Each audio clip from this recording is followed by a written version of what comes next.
Good afternoon and welcome to today's Downing Street press conference.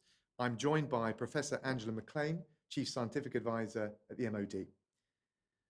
First, let me give an update on the latest data that we have on coronavirus. And I can report that through the government's ongoing monitoring and testing programme, that as of today, there have now been 1,383,842 tests for coronavirus across the UK, including 84,806 tests yesterday. We know that 194,990 people have tested positive, and that's an increase of 4,406 cases since yesterday. And of those who have tested positive, 29,427 have very sadly died. And our hearts go out to everyone who has lost a loved one throughout the coronavirus challenge. We continue to see evidence of a flattening of the peak of this virus, but as the figures that I've just read out show, it's not over yet. So in the coming days, SAGE will update ministers with their latest scientific advice. And as ever, we will make sure that we continue to be guided by their advice as we take the decisions on next steps in fighting this virus. Alongside the advice that we get from SAGE, our 5 tests remain absolutely key.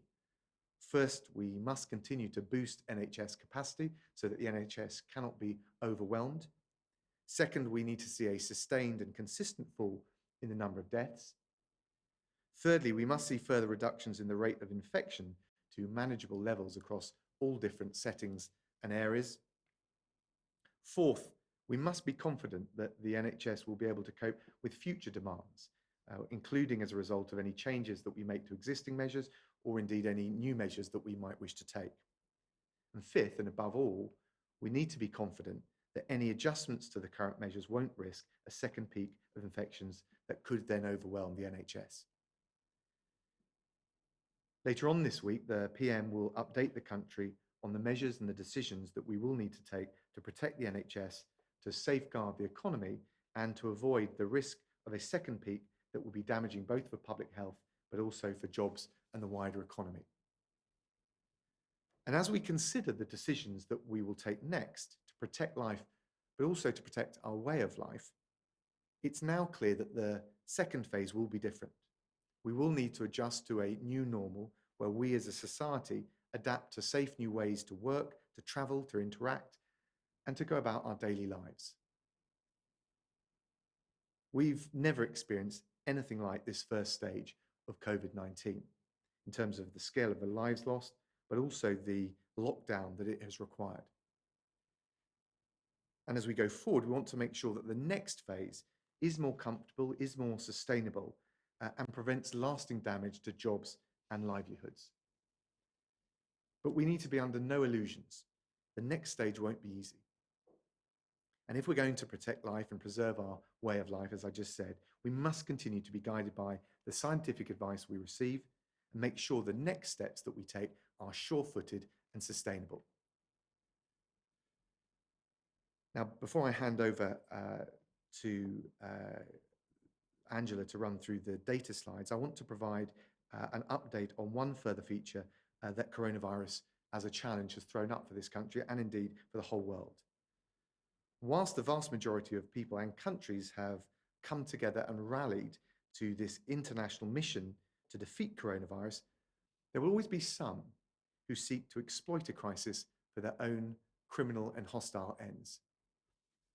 We know that cyber criminals and other malicious groups are targeting individuals, businesses, and other organizations by deploying COVID-19 related scams and phishing emails. And that includes groups that in the cybersecurity world are known as advanced persistent threat groups, sophisticated networks of hackers who try to breach computer systems. We have clear evidence now that these criminal gangs are actively targeting national and international organizations which are responding to the COVID-19 pandemic, which I have to say makes them particularly dangerous and venal at this time. So we're working with the targets of those attacks, with the potential targets, and with others to make sure that they're aware of the cyber threat and that they can take the steps necessary to protect themselves or at the very least mitigate the harm that could be wrought against them. So with that in mind, today the UK's National Cybersecurity Centre and the US Cybersecurity and Infrastructure Security Agency have published a joint warning about these groups. And we've offered some advice on the cyber criminals and other actors who are seeking to exploit COVID-19 through malicious cyber activity. Our teams have identified campaigns targeting healthcare bodies, pharmaceutical companies, research organisations, and also various different arms of local government. Now, there are various objectives and motivations that lie behind these attacks, from fraud on the one hand to espionage. But they tend to be designed to steal bulk personal data, intellectual property, and wider information that supports those aims, and they're often linked with other state actors. Now, we expect this kind of predatory criminal behaviour to continue and to evolve over the coming weeks and months ahead, and we're taking a range of measures to tackle that threat. So as we've done today, we'll share advice on the nature of those threats to enable businesses, citizens, and our international partners to better defend themselves against the full range of cyber attack from hostile states to criminal gangs. Preventative action is often the very best way to deny attackers the opportunities that they're looking for. The National Cybersecurity Centre offers a range of practical advice to safeguard against cyber attacks, from things like using the use of online passwords to guidance on what are the trusted sources of online information related to COVID-19, like the gov.uk sites or Public Health England. Now, as well as providing practical advice, the UK will continue to counter those who conduct cyber attacks, and we're working very closely with our international partners to respond to the threats, but also to deter the gangs and the arms of state who lie behind them. We're absolutely determined to defeat coronavirus and also to defeat those trying to exploit this situation for their own nefarious ends. And with that, I'll pass over to Professor McLean to give us the latest update on the data. Thank you. If I could have the first slide, please. So the first slide reminds us what are the 5 tests for adjusting lockdown. And number 1 is that we should always ensure that the NHS has enough capacity, that it's able to provide critical care and specialist treatment right across the UK. The second is that we should see a sustained and consistent fall in daily deaths from coronavirus. And the third is that there must be reliable data to show that the rate of infection is decreasing to manageable levels right across the board. Fourth is that operational challenges, including testing and PPE, must be in hand with supply able to meet future demand. And fifth is that we should be confident that any adjustments that are made to current measures will not risk a second peak of infections that overwhelms the NHS. If I could have the next slide, please. So this is a slide about transport use and how it's changed in Great Britain since February. So those percentages are relative to normal use during February. And the vertical dotted line is the date when lockdown started. And what you see is that for public transport, there has been a very marked and very persistent fall. So that's for bus, for tube, for national rail, and also in grey further back for buses in London. For motor vehicles, so that's the top dark blue line, what you see is a pattern that looks a bit like commuting because it's low every weekend. And we do worry about that creeping up. I think all of us remember that what we've done together, which is to stay home, has worked to protect the NHS and save lives. And as one of the people who looks at this data and thinks about how it fits into how we think about the future, it does trouble me that the dark blue lines that have occurred every day in the UK since the 6th of April up until the most recent data, which are from yesterday. And what you see is that very dramatic rise that happened during April, so that now we do have a lot of tests available that allow us to design the kinds of testing strategies that we're going to need in the future. Next slide, please. This is one of the ways we have of counting how many people in the UK are infected. So in two colours here are people who have tested positive.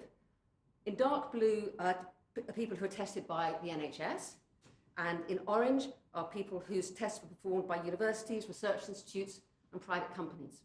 So most of the people in the dark blue pillars there are either patients or NHS staff, whereas most of the people in the orange pillars are other key workers. And this data is extremely interesting, but it is quite susceptible to the fact that the number of tests has been increasing and who's allowed to have a test has also been changing. So actually I find the next slide a lot more informative. So what this is the number of new inpatients in hospitals in England every day with COVID.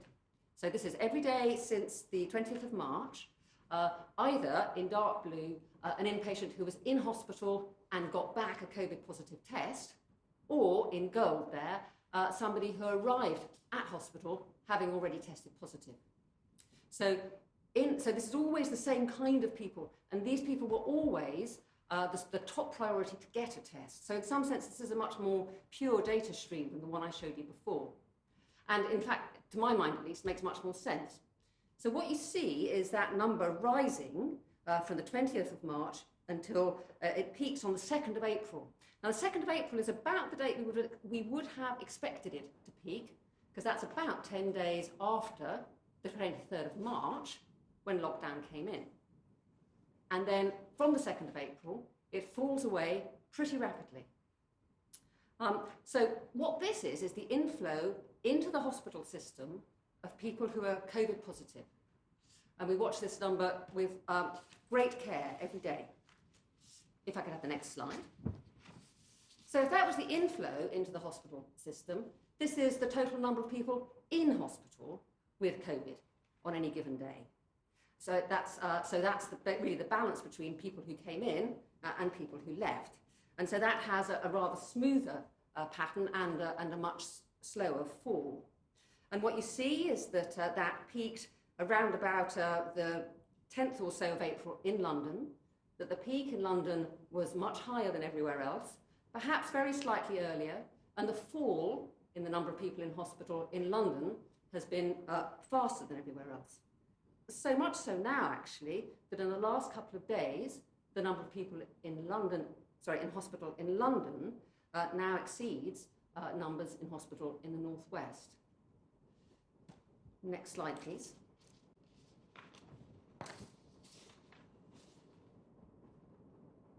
This keeps track of the proportion of critical care beds that are occupied by patients with COVID-19.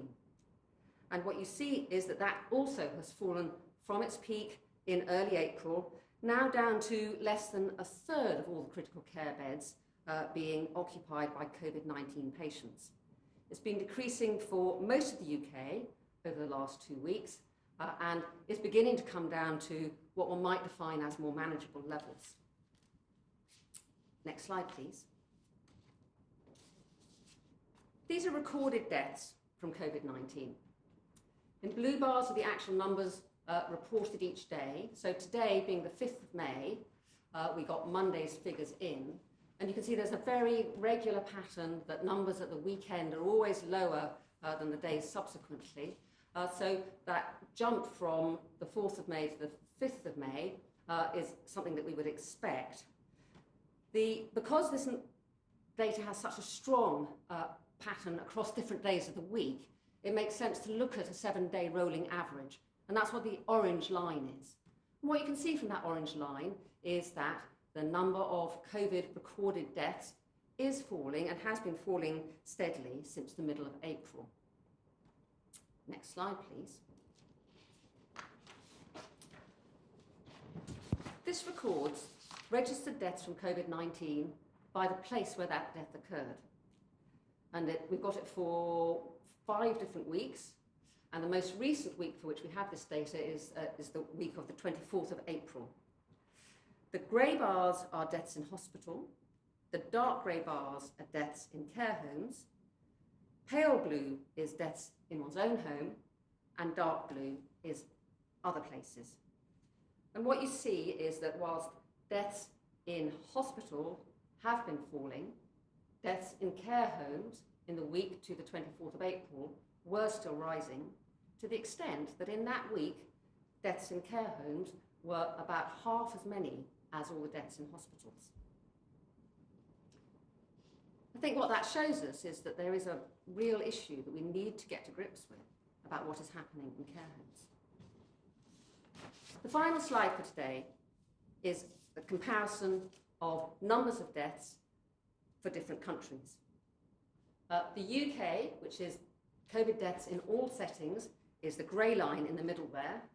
And what you see is that deaths in the UK is still continuing to climb and is higher than we would wish, I think is all I can say. And with that, I can end the data slides for today. Angela, thank you very much. We'll now take some questions, starting with questions from members of the public. Do we have Bren from Gloucestershire there? My name is Fred McInerney, and I volunteer in the local community in Gloucester, Gloucestershire. My question is, as we come through the tough times of COVID, how can we embed our reflective learning so as to ensure we address inequalities across community and neighbourhoods and continue to invest and empower local communities to thrive? Thank you. Well, Bren, thank you very much. And I want to pay tribute to everyone in Gloucestershire, from the key workers like the NHS staff to people working in care homes to all those doing those critical jobs, whether it's in supermarkets or running deliveries, which have kept the lifeblood of our communities going. I think you're absolutely right to say that, particularly after a pretty unique pandemic, something that certainly I've never seen before in my lifetime, we will all want to learn lessons in this country and across the world. And I think one of the things that we found with coronavirus is it hasn't discriminated. We've got the Prime Minister who's been laid low with it. We've got people all across the country. No one has been impervious to this virus. And I think it's also taught us to appreciate those key workers that I mentioned, not just those in the NHS and care homes who are obviously doing an amazing job, but also those keeping our supermarkets running, keeping deliveries flowing, and up and down the country. And as you will probably remember from the general election, the Prime Minister's big overarching goal is to level up right across the country. And I think this crisis has been a timely reminder how important that agenda and that political agenda is going to be. But first things first, we've got to get through this crisis, recover, bounce back if we can, the economy, make sure those small businesses and the employers are fit and we provide them with a bridge through the current set of challenges, and make sure, I think, we come together as one country, as I think we've seen in this national mission to tackle the coronavirus, and try and keep that spirit alive as we go forward. But I think there are lessons to be learned, and there are opportunities to learn those lessons in a really positive way when we come through the immediate crisis. Yeah. Angela, please, if you've got... I think you raised an incredibly important point, Bren. Infectious diseases always do and always will target the disadvantaged.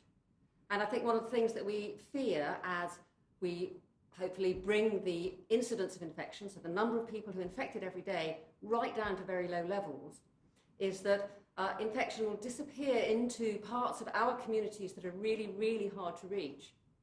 And I think it's incumbent on all of us, including us scientists, to find ways that we could make sure that we can track the ongoing spread of infection amongst every part of our society.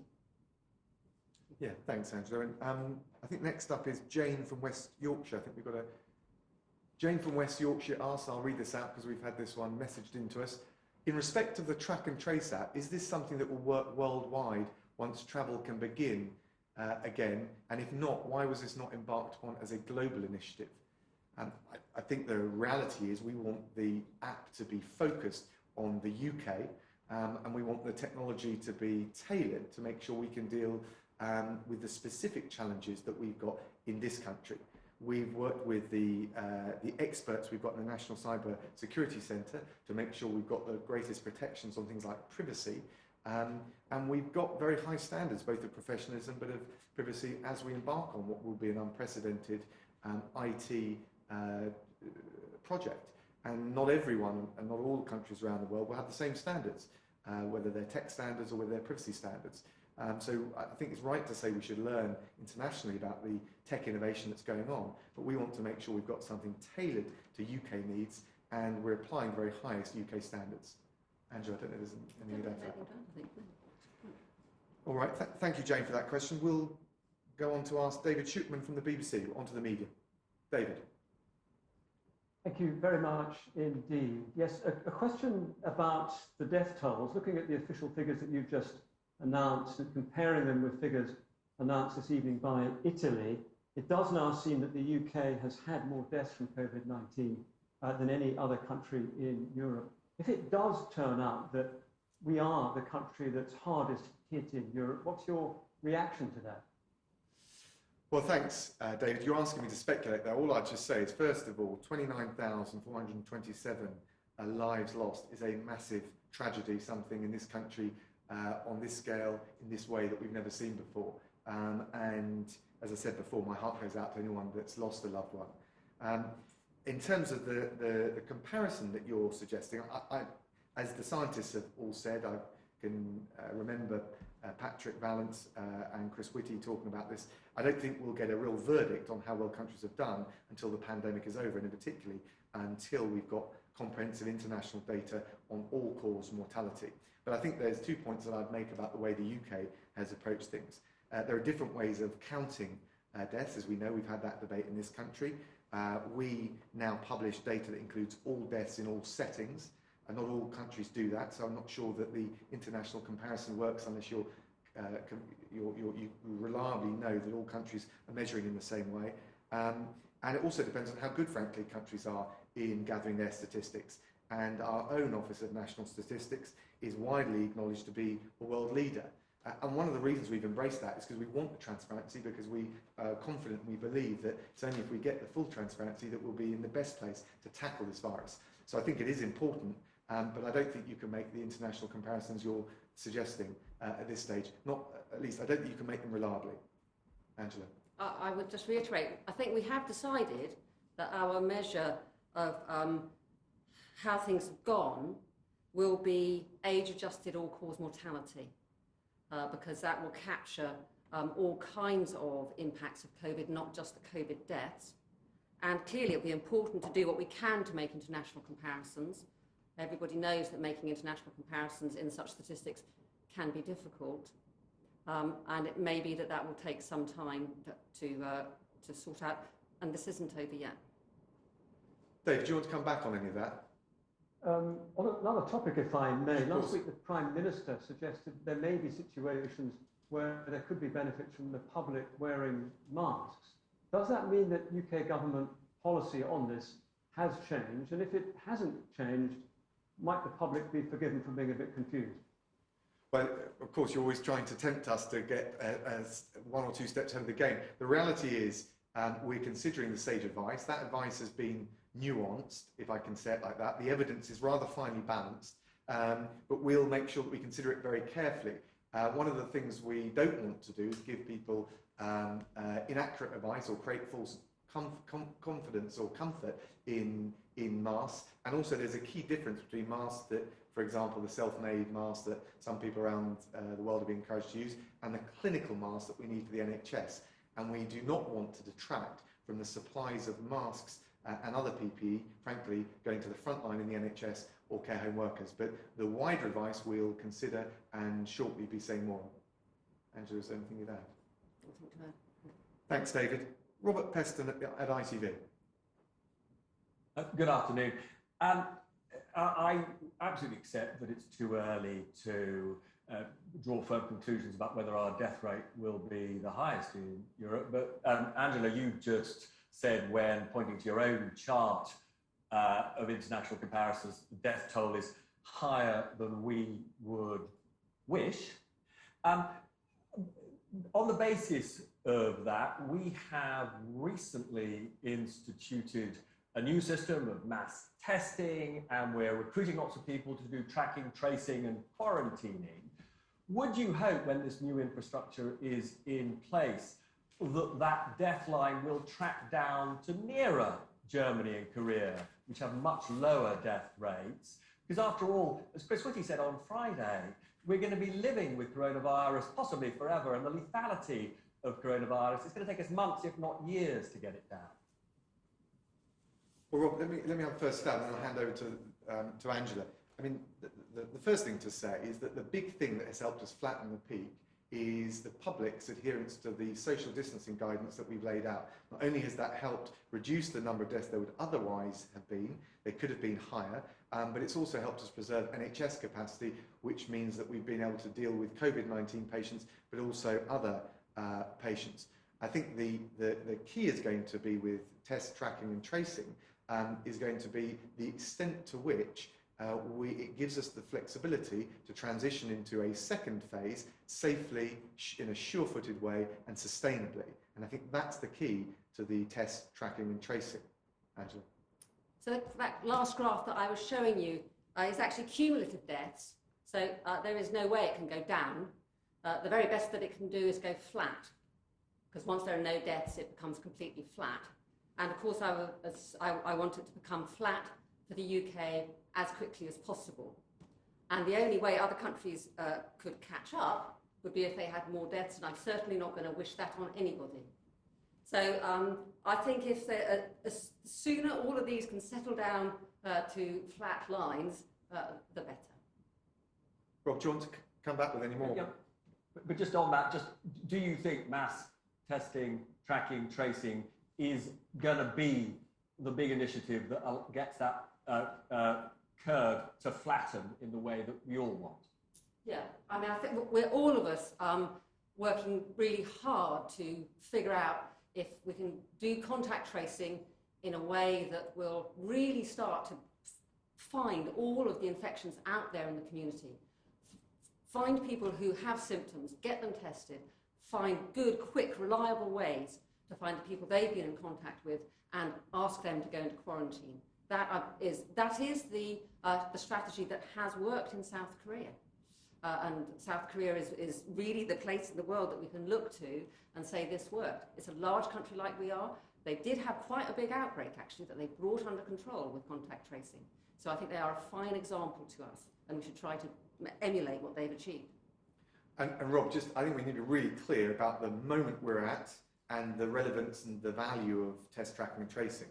Our real risk right now, as we come through the peak, we start to see us come through the worst stage of this crisis, is that we move to ease up too early without having a sensible, sure-footed plan, and we see a second spike or a second wave. Test tracking and tracing allows us, as well as getting the R rate down through the social distancing measures, which gives us extra flexibility. Test tracking and tracing allows us to manage that very carefully, because any second re-emergence of the virus, wherever it may be, we can control and measure and monitor very swiftly. I think that's the crucial importance of it. Sam Coates from Sky. Angela McLean, the Scottish Government today released scientific research suggesting that if schools go back north of the border, then hospitals could be overwhelmed there within 2 months, and in the worst case scenario, become more than 7 times oversubscribed. Is that based on science that you recognise, and what might be the policy lessons that you could draw from that? And First Secretary of State Boris Johnson has said that there will be some delays at the border when we leave the current Brexit implementation period. Today, we also began trade talks with the US. Given the level of uncertainty facing the economy and business, is this additional burden the right thing to do at this time? Or conversely, do you think there are actually benefits from doing Brexit talks at this time? Well, look, I think there is a whole load of uncertainty. And I've worked very closely with my European opposite numbers right across Europe. And actually, it's been a good example of, frankly, in this challenge, we come together, we work on practical cooperation, whether it's PPE procurement or returning our nationals, and we have very close cooperation. It reminds us of the ties that do bind us together. I think on all sides, we'll want to avoid any further uncertainty. So actually, the smart thing for us to do is focus on the track that we've got. We're making good progress, or we're making progress, I should say, in relation to the future relationship negotiations. We're not there yet. But the right thing to do, I think, for the UK, but also for the EU, is to avoid any future uncertainty beyond the end of this year by agreeing what ought to be a reasonably straightforward approach. Negotiating the detail will never be entirely straightforward, but because it's based on the standard precedents that the EU has adopted with other third countries, and that will be the surest way to make sure we can give our economies a boost by maintaining seamless and as frictionless trade as possible. And that is the way both the UK and European countries got an opportunity to bounce back after this. I think prolonging the uncertainty of the Brexit negotiation is unnecessary and would actually make that uncertainty worse. Andrew, on the one for you. So I don't know the study that you're talking about, but I do know that there are some profound uncertainties in the underlying data about how likely children are to catch COVID and how infectious they would be if they caught it. And it's really quite difficult to trace because they tend not to have symptoms really, or their symptoms are very mild if they do catch it. So there's not very much data because there haven't been many children with symptoms, and of course most schools have been in lockdown for a long time now. So it's perfectly possible to produce projections for what's going to happen based on reasonable interpretations of rather a thin evidence base that go either way. That being said, one of the things that everybody is very clear about is that whatever we change, we will make absolutely sure that we are monitoring the situation so that we don't get explosive outbreaks, whether those started in schools or in workplaces. So I don't imagine any country in the UK having an outbreak that would overwhelm their NHS, their health systems sevenfold. One of the things we can do, as well as making the absolute most of all the data that we do have, is to watch very carefully for those in those countries that have reopened their schools and see what happens there.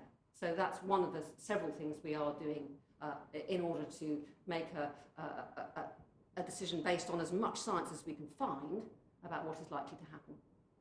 Sam, would you like to come back on any of those points? It was just in the answer to my question for Secretary of State, you corrected yourself from good progress to just progress. Why is the end of year deadline quite so important given the massive scale of the pandemic crisis that we're facing?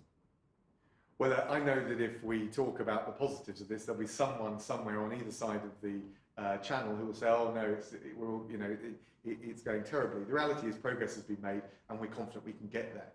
Look, we do face a challenge with coronavirus. There'll be damage to the economy. We want to bounce back, but actually, one of the things we know that businesses would like some certainty of knowing that this has been concluded. I think the country wants some certainty, and we were elected on that basis. And actually what this crisis ought to allow us to do, not least through the goodwill and the spirit of cooperation that we've had with our European partners, is to knuckle down, focus on what really matters, agree a pretty well precedented free trade agreement with our EU partners, which they've already agreed with other third countries, and allow both sides to move on in that spirit of cooperation and goodwill that I mentioned. So that's what we'll be focused on. Thanks, Sam. Thank you very much. Jason Groves from the Daily Mail. Jason. Hi, thanks. Foreign Secretary, can I pick up on Sam's question there about schools and ask what you think the prospects of them reopening are, given the profound uncertainties that Professor McLean talks about, and the fact that Scotland seems to be pretty clear they're not going to be opening their schools anytime soon. And Professor McLean, can I ask you about one of the emerging risk factors, that of obesity? There seems to be a lot of interest in this subject. I wonder, could you tell us anything about how much evidence there is that it's a risk factor, and whether people should think about going on a diet? Jason, thanks very much. So on the issue of schools, first of all, I really feel for parents who've had the challenge of balancing working from home with homeschooling. I feel for the teachers who have had to make that work as well. I think there's been an exceptional effort to make that viable and to make it work. It's also, schools being closed has an impact on the economy because so many of those workers can't go back to work as normal. The crucial bit for us is the 5 tests and the risk of a second spike in relation to any new changes that we would make, but that must, of course, include schools. So one of the things we've done is we've asked Sage to look at different options. I don't think it's binary. And I think the one thing I can say with confidence is, at least to date, the evidence has been that we wouldn't be able to open up all schools without a very real risk that the R rate, so the transmission rate, would rise at such a level that we would risk a second spike. But we've asked Sage for the options on this, and will, as ever, continue to be guided by the scientific advice we get. And you wanted me to talk about obesity. So we have very fine evidence, actually, from rather beautiful studies gathered from inpatients in our hospitals with COVID-19. And those studies show that, indeed, once you're in hospital, being obese is an additional risk factor for being admitted to an ICU or, indeed, for death. My understanding about the way to lose weight is that going on a diet isn't the way to do it, and what you have to do is actually decide to completely change your lifestyle. You have to decide to do something that's going to be enduring, not just going on a diet. And I understand that that's a really difficult thing to do, but under all circumstances, pandemic or no pandemic, it's better not to be obese. Thanks, Jason. But under all circumstances, pandemic or no pandemic, it's better not to be obese. Thanks, Jason. Can we go on to Andy Dunn from The Mirror, please? Yes, Foreign Secretary, in France and Holland, professional sports has been suspended until September at the earliest. But here, the Premier League is making extremely detailed plans for a possible return in mid-June. Is this realistic? And is the government actively encouraging it as a measure that might somehow lift the spirit of the nation? Well, do you know what, Andy? I think it would lift the spirits of the nation. I think people would like to see us get back, not just to work and get to a stage where safely our children go to school, but also enjoy some of those pastimes, sporting in particular. There have been, I know the government's had constructive meetings with sports bodies to plan for athletes to resume training when it's safe to do so. I can tell you that the Culture Secretary has also been working on a plan to get sports played behind closed doors when we move to the second phase. So that's something that I can tell you we're looking at. Of course, we'll come back to the key point though. We can only do it when the scientific advice is that it can be done safely and sustainably. But certainly that's something under active consideration. Andy, anything else you'd like to ask?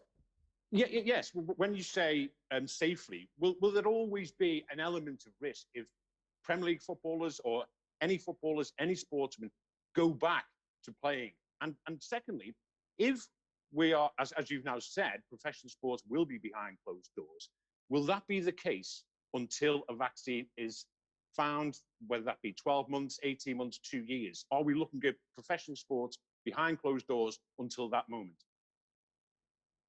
Thanks. Look, I can't look too far into the future because there are various different ways we could get control of the virus permanently, defeat it for good. A vaccine is certainly one of those. Therapeutics are another. I think we're all waiting to see how effective internationally test, tracking and tracing can be, but I think that's also an option. But whether it's a combination of test, tracking, tracing and other social distancing measures within what's possible within a sporting environment, we want to see whether behind closed doors, what the options are for doing that. So I think it's worth taking a close look at that, seeing whether it's possible to do it safely, but as ever, taking the scientific and the medical advice as to when and how to proceed. Andy, thank you very much. I think finally, we've got Will Hayward from the Western Mail and Wales Online. Will. Thank you. My first question is for the Foreign Secretary. Watching these press conferences for the past 6 weeks has been very confusing for many people in Wales, as some of the language used makes it very unclear if what is said applies to them because of devolution. Clearly, foreign affairs, such as repatriating people from abroad, does apply. However, commonly mentioned issues around schools, local government, support for vulnerable people, healthcare, and even the rules of lockdown itself do not actually apply to people in Wales. Do you concede that the government could have been clearer up till now? And will you and your ministerial colleagues commit to making the distinction as to what issues apply just to England in the future? Well, all I'd say is, and I've, in the PM's absence, I chaired 2 of the Cobras, I've been in a number of others. We've had, I've got to say, good cooperation with all the devolved administrations, including with the First Minister in Wales. If you look in practice at the social distancing measures, and I talked a bit earlier in this press conference about the level of compliance, it has been remarkably consistent across all of the nations. So we've actually been pretty much in lockstep all the way. I think the right thing to do is to try and proceed on a consistent basis, respecting the constitutional settlement, of course, and that's what we've done so far, and that's one of the reasons we've been so effective. So I think we can pull together and, as one United Kingdom, see ourselves sustainably through this crisis. Angela, is there anything you'd add to that? There's not much I would add. I mean, I think we've succeeded so far together, and that would seem a sensible way to go forward. Great. Did you want to come back on any of that, Will? Sorry, the point I was making was as much about the language in these press conferences for people in Wales who naturally might not be that well versed in every bit of minutiae around devolution. My second question is actually follows on from that. The First Minister of Wales has stated his desire for Wales and England to come out of lockdown together in order to keep the message simple. How is Wales able to input into the announcements about lockdown that we are expecting this weekend and next week? And just to Professor McLean, if I may, does SAGE take into account Welsh data and the impact on Wales when offering advice to NHS England? And has there been any marked differences between Wales and England? So just in terms of the formal structures, it's really important that we do try and make sure that there's early and consistent and continued cooperation and consultation. So we do that through the Welsh office. Michael Gove and the Cabinet Office are doing it. And of course, we have those COBRA meetings that I discussed, which bring all four nations of the United Kingdom together. And actually, you know, we're flexible, we're pragmatic. We're not insisting on form over substance. But actually, if you look at the substance, and I come back to the consistent record of compliance with the social distancing measures, we've done a pretty good job of working together. So I think the key thing is that there's the political will on all sides to continue that. And I hope and I'm confident that there will be. Angela. So on the science, we work very hard to include all four nations. Sometimes there are data streams that we only have for England at the moment, but we do try to make it clear to our colleagues why we think they're incredibly useful, and therefore why it would be fantastic if we could also have them from other countries. So both on SPI-M and also in SAGE, yes, we certainly do think about Wales, I promise you. Will, thanks very much. That brings this press conference to a close. Thank you all very much.